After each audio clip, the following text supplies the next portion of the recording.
Ang ngalan ko ay Lacan Leo. Tawagin niyo akong guro dahil may ituturo ako sa inyo. Makinig kayong mabuti. Ang matututunan niyo ngayong araw ay napakahalaga bilang lalaki. Ito ang mga bagay na ipapakita sa iyo ng buhay sa mahirap na paraan. You will learn it the hard way. Ika nga.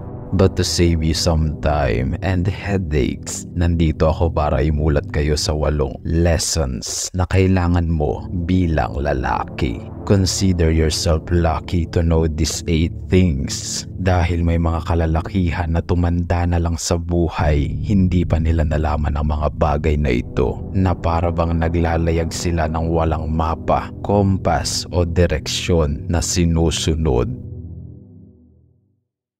Ngayon, kailangan ko ang 100% ng inyong atensyon at pangunawa. These lessons are crucial to your self-improvement and personal development bilang lalaki. Make sure you understand everything in it at huwag kalilimutang mag-subscribe at i-like ang video na ito para sa mas marami pang karunungan. Paalala, payak, brutal at walang halong kabulastugan ang maririnig nyo dito. Pawang mapapait na katotohanan lang, kaya ihanda nyo ang inyong sarili. Number 1. Life is painful and unfair. Kung wala ka pa sa realization na ito, mas makabubuting pukawin ko ng pagka-inosente mo. You see, life as a man is difficult. Pagtungtong mo ng tunay na mundo, dito pa lang ang simula ng buhay mo. Mahalagang unawain mo ang sinasabi ko dahil kung hindi, ang mundo ang magpapaunawa sa iyo nito at hindi mo magugustuhan ang pamamaraan niya. You see, ang buhay ng isang lalaki ay hindi madali, hindi masaya at puno ng pasakit. Wala tayong takas sa realidad na ito, tanggapin man natin o hindi. Wala tayong mga privilege na mayroon ng mga kababaihan at mga bata gaya ng kaligayahan. Kung wala ka pa sa puntong ito, sooner or later, sasang-ayon ka rin sa katotohanan na, oo nga, happiness is for women and children only. Ganyan kabrutal ang buhay para sa ating mga lalaki. Kaya ang karamihan sa inyo humahanap ng paraan o bisyo para takasan ang kalungkutan ng buhay. Inom dito, inom doon, pakikibarkada, pagliliwaliw sa mga club, pakikipaglaro ng apoy sa kung sino-sino at minsan nagbabayad pa ng malaking halaga para lang makaramdam ng panandaliang aliw. Mga nakakaawa. At akala nyo naman talaga na iyan na yung mga bagay na tunay na magbibigay sa inyo ng kasiyahang hinahanap-hanap nyo. Niloloko nyo lang ang sarili nyo. These are all distractions and addictions and never been the source of true happiness of a man. Itatak mo ito sa isipan mo. You are a man now. Kesyo malungkot ka man o miserable, kailangan mo pa rin magpakatatag at mag-function na parang isang tunay na lalaki. You provide, you protect, you work until you die. Kung gusto nyo maging masaya, tapos na. Hanggang 18 lang ang kasiyahan natin. Number 2. You need to be strong and smart. Listen to me, soldier. Hindi ko alam kung ilang taon ka na o kung nasa ang punto ka na ng buhay mo. Kung may responsibilidad ka na bang mabigat o wala. Kung sinubo ka na ba ng buhay at pinadapa. Kung ano pa mang klase ng buhay meron ka ngayon. Alam kong hindi ito madali. Mahirap, maraming pagsubok ang buhay ng isang lalaki. Lahat kalaban mo sa mundong ito, kasama na doon ng inyong sarili. Gayunpaman, bilang lalaki, hindi tayo pwedeng maging mahina dahil darating at darating ka sa punto ng buhay mo na maraming aasa sa iyo. mangangailangan sa iyo at gagawin kang sandalan kapag sila'y nanghihina. Sa iyo sila kukuha ng lakas.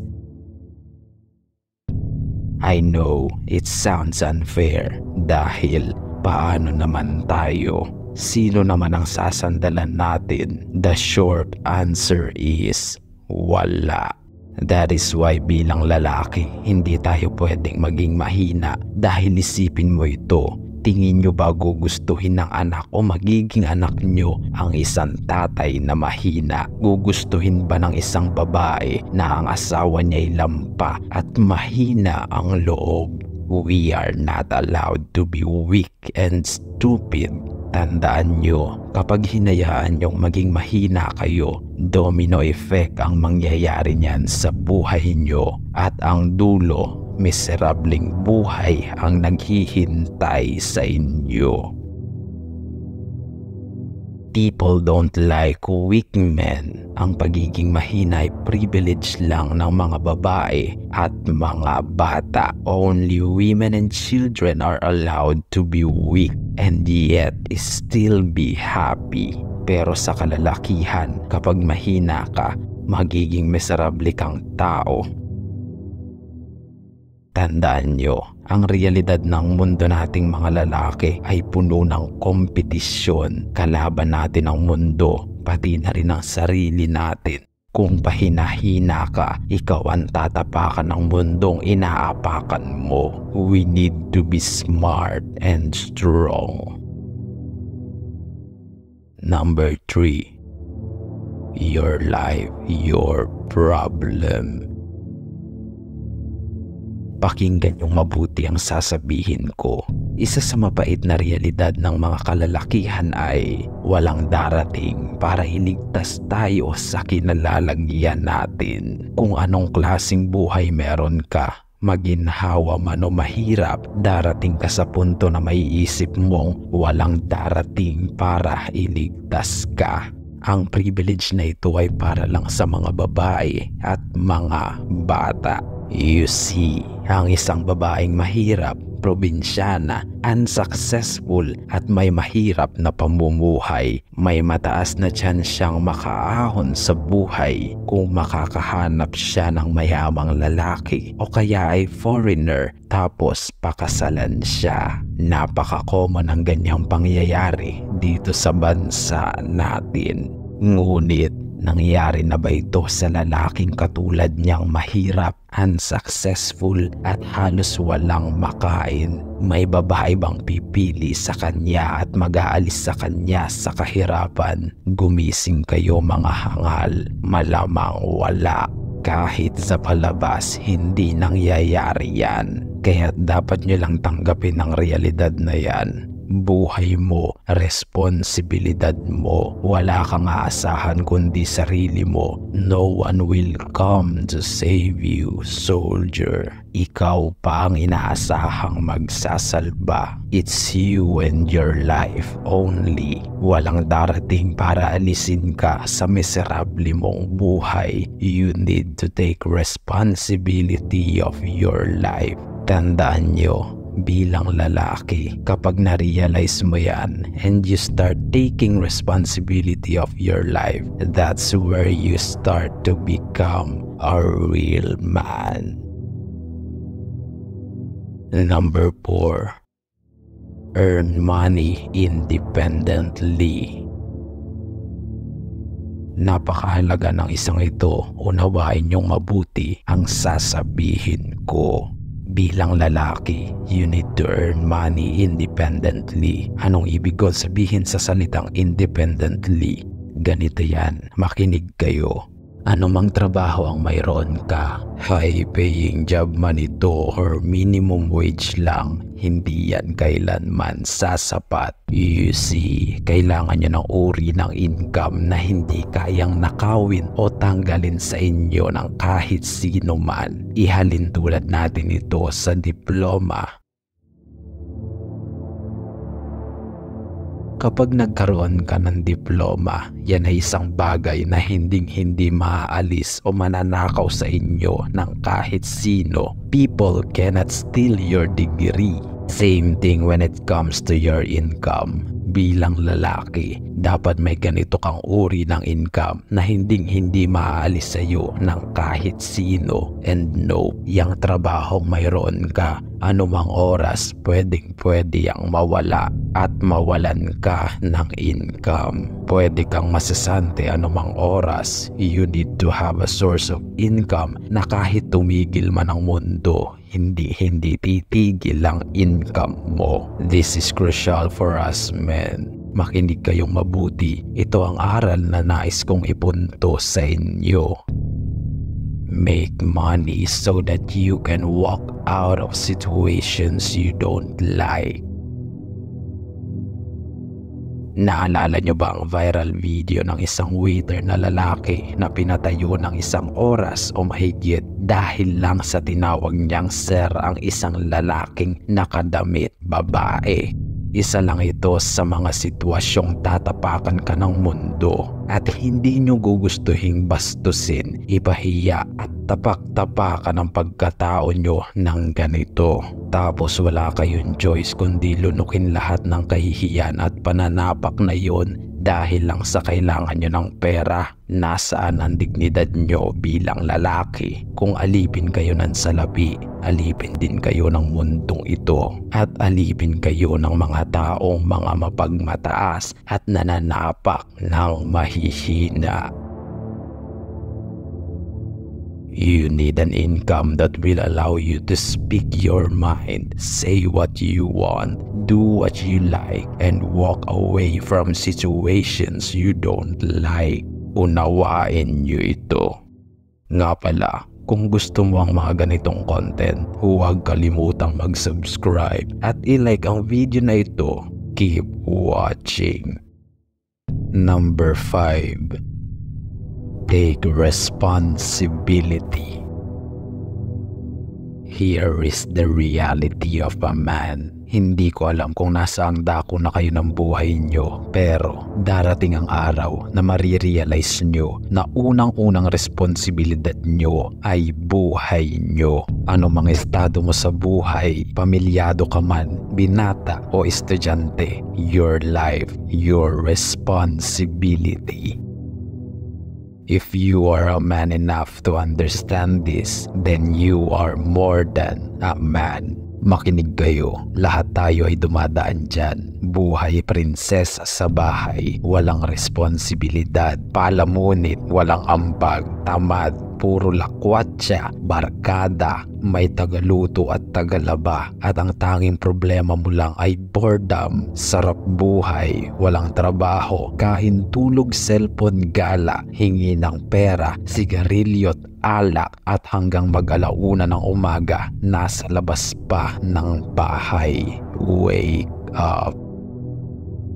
Ang buhay ay hindi laging ganyan at some point in your life, kailangan mo ng kumilos para makasurvive. Hindi ka habang buhay bata, lahat ng privilege na yan ay maglalaho kasabay ng iyong pagtanda. Kung sasayangin mo ang panahon sa walang kabuluhan na mga bagay, ikaw lang din ang mahihirapan sa huli. Pagkatapos isisisi mo sa kung sino-sino kung bakit nagkandaletse-letse ang buhay mo. Lalaki ka ba talaga? Kung ugali mo nang isisi sa iba lahat ng kamalasan sa buhay mo, hinding-hindi ka makakarating sa paroroonan mo. Hanggang dyan ka na lang, hanggang reklamo ka na lang, nakakaawa ka.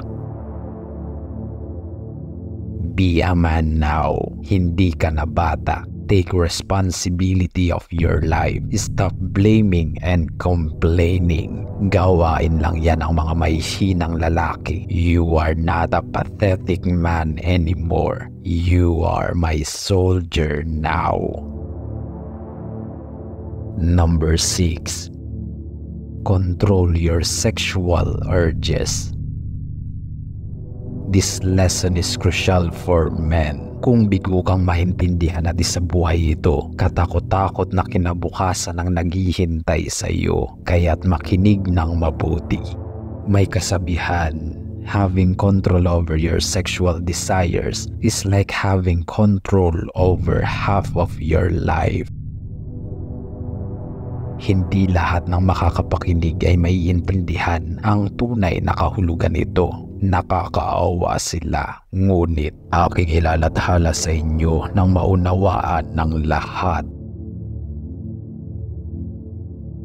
Tayong mga kalalakihan ay may pambihira at mataas na level ng sexual desires kumpara sa mga babae. Laging aktibo ang ating sexual urges or libido. Para sa isang utak galunggong na lalaki, napakadelikado nito at kahit konting pagnanasa sa laman, kapag bigo kang labanan, sa rehas ka pupulutin, mang-mang. Kaya't napakahalaga na may kontrol kayo sa inyong mga sexual desires o pagnanasa sa laman. Dahil ang lalaking walang kontrol dito ay parang asong ulol na sunod-sunuran sa libog. Kalahati ng pagkatao mo ay basura na agad.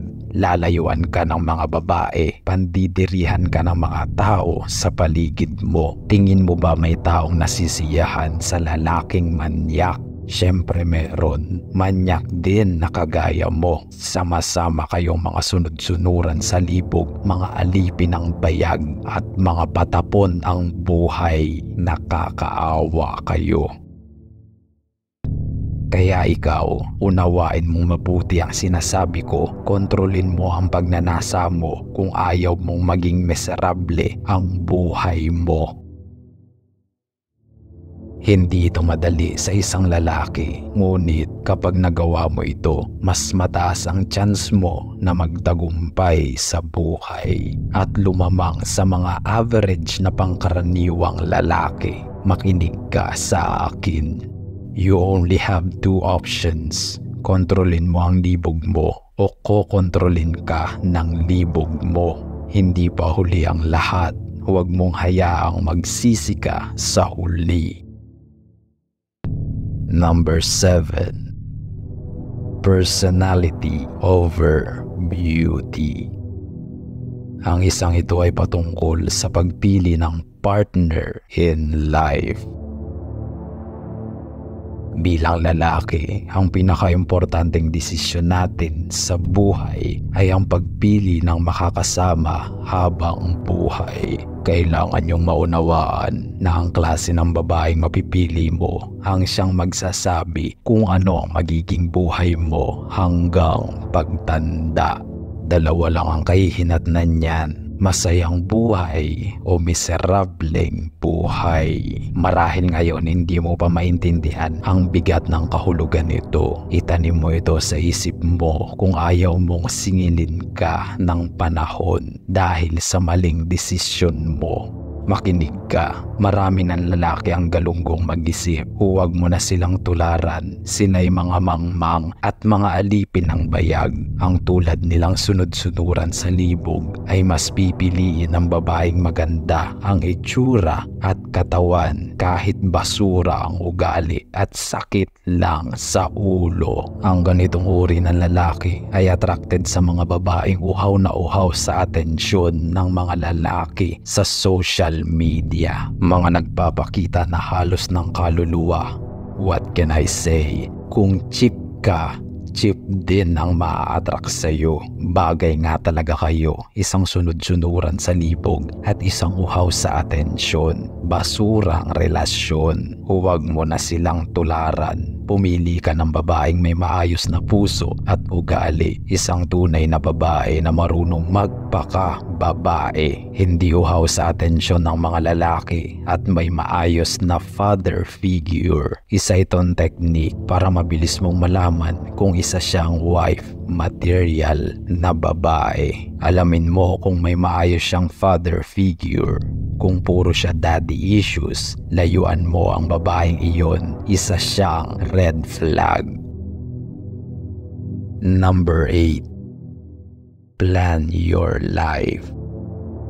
A man without a plan for the day is lost before he starts. Here is a harsh reality for a man. You see, Napaka-importante sa lalaki na may plano ka sa kahit anong gagawin mo sa buhay. Imagine a man without a plan. Ano na lang balak mong gawin sa buhay? Goals, ambitions, plans. Yang tatlong bagay na yan ang bumubuo sa isang lalaki. Kung wala ka niyan, isa ka lang pipitsuging nilalang na gagamitin ng ibang tao para magtagumpay sa kanilang buhay. If you don't have a goal, a plan, or ambitions, someone will hire you to achieve their goals. Marami na akong nakitang lalaki na walang kaplano-plano sa buhay at nakakaawa silang tingnan. Para silang mga ligaw na tupa na hindi alam kung saan pupunta. Para silang troso na sunod lang sa agos ng tubig at walang kakayahang sumalungat dito. Having a concrete plan for your life is the first and very important step to succeed.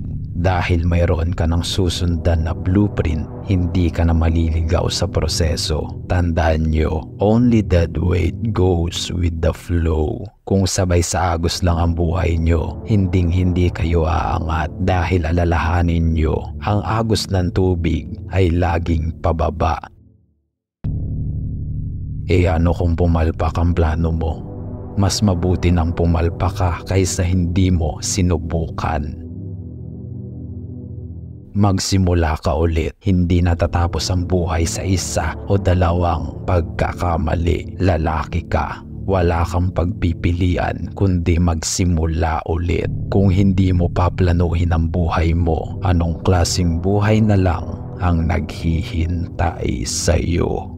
Nga pala, kung nagustuhan mo ang content na ito, don't forget to like and subscribe to support our channel.